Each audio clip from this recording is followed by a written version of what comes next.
Y luego de una advertencia emitida el día de antier por Donald Trump ante una posible retirada de su país del Tratado de Libre Comercio de América del Norte, funcionarios mexicanos aseguraron que se trata, sí, de una declaración, pero desestimaron sus posibles alcances. Sin embargo, también se ha dado a conocer que existe un plan B ya del gobierno mexicano. Para analizar esta coyuntura, esta noche nos acompaña la doctora Aribel Contreras Suárez, quien es académica del Departamento de Estudios Empresariales de la Universidad Iberoamericana Campus Ciudad de México. Aribel, qué gusto recibirte, ¿cómo estás? Al contrario, Alejandro, muchas gracias y pues igual que ustedes, sorprendida por todo lo que ha acontecido con el presidente estadounidense. No se veía venir, pero bueno, hace este viaje. ¿Por qué en Phoenix? ¿Por qué 2 días después, Aribel, de concluida la primera ronda de negociaciones? Ya nada nos debe de sorprender viniendo de Donald Trump. Sí. Sin embargo, es importante que tengamos claro y presente que Estados Unidos y México tienen una agenda política y una agenda comercial. Y se mueven por 2 caminos distintos, ¿no? Exactamente. Sin embargo, pareciera que este presidente lo que quiere es mañosamente entrelazar las renegociaciones de la agenda comercial que se cobijan por el Telecán con temas de la agenda política como es el tema migratorio. Pareciera que quiere distorsionar o bien contaminar las renegociaciones del Telecán haciendo este tipo de declaraciones que ya sabemos siempre son fuera de lugar, en tono amenazante y pues sin duda alguna con una gran ignorancia en lo que siempre declara. Claro, pero ahora, Aribel, en enero quizás una declaración de estas hubiera tumbado al peso 2, 3 pesos y hoy apenas lo movió, bueno, esta vez no fue hoy, sino antier, lo movió 5 centavos que se recuperaron al día siguiente. ¿Qué pasa? ¿Han perdido fuerza estas declaraciones o por qué? ¿Por qué estos cambios menos drásticos en los mercados? Yo veo que tiene que ver mucho con la seguridad y la certidumbre de este plan B que tú atinadamente mencionabas que tiene el gobierno mexicano.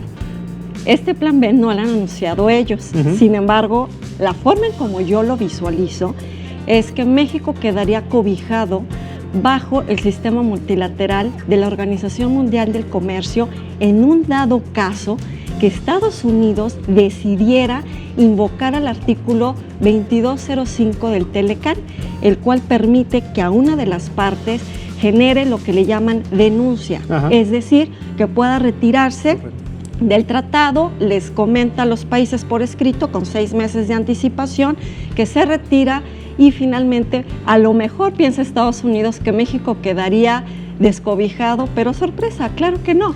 Esto, Aribel, para quienes nos escuchan y claro, quienes tienen más de 30 años, es el cambio que significó para nuestro país en cuestión de política, de economía, la incorporación a mediados de la década de los años 80 al GATT, es decir, esa transformación económica que comenzó entonces.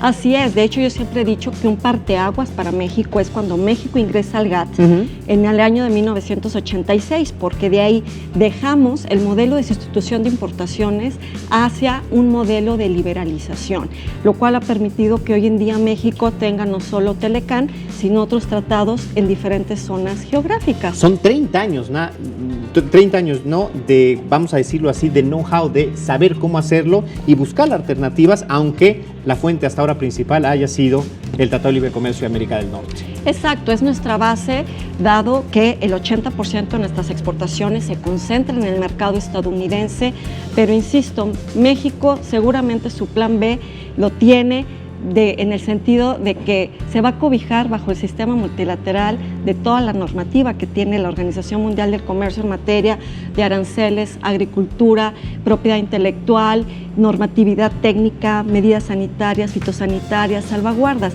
Todos estos temas que estaban, o están incluidos en el Telecán, ya también están de manera puntuales dentro de la OMC. Entonces, en un momento dado, o digamos, en el peor del escenario, ¿qué pudiera pasar si definitivamente Estados Unidos decidiera salirse? Pues México invoca inclusive a uno de los principios del comercio internacional llamado trato de la nación más favorecida. Bien. ¿Qué significa esto? Que ante la Organización Mundial del Comercio solicita que Estados Unidos no lo discrimine y que el trato que le otorga a un país de manera preferente, de igual manera se lo otorgue a México. A nosotros. Exactamente. Hoy se dio a conocer, Aribel, la firma de una especie de convenio de secrecía por parte de los tres actores. ¿Es posible imaginar que esto va a ocurrir con Donald Trump a la cabeza de esta nación? ¿Y realmente era importante que así fuera? Honestamente se me hace bastante ridículo. Lo están manejando como que es una estrategia para evitar manipulación y tendencias en las renegociaciones, pero la verdad es de que no hay una razón de ser.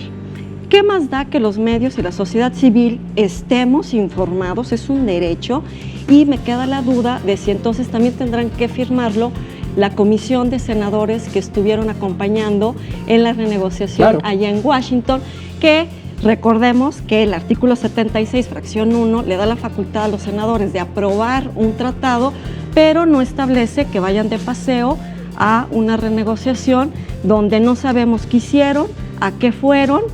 No tenemos acceso a ningún reporte de qué fueron a hacer en realidad.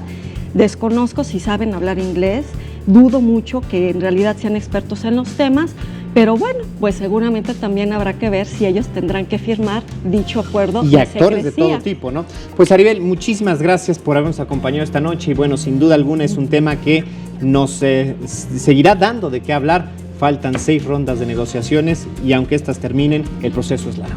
Así es, bastante largo y más para Estados Unidos que para México y Canadá. Gracias, pues nos vemos pronto.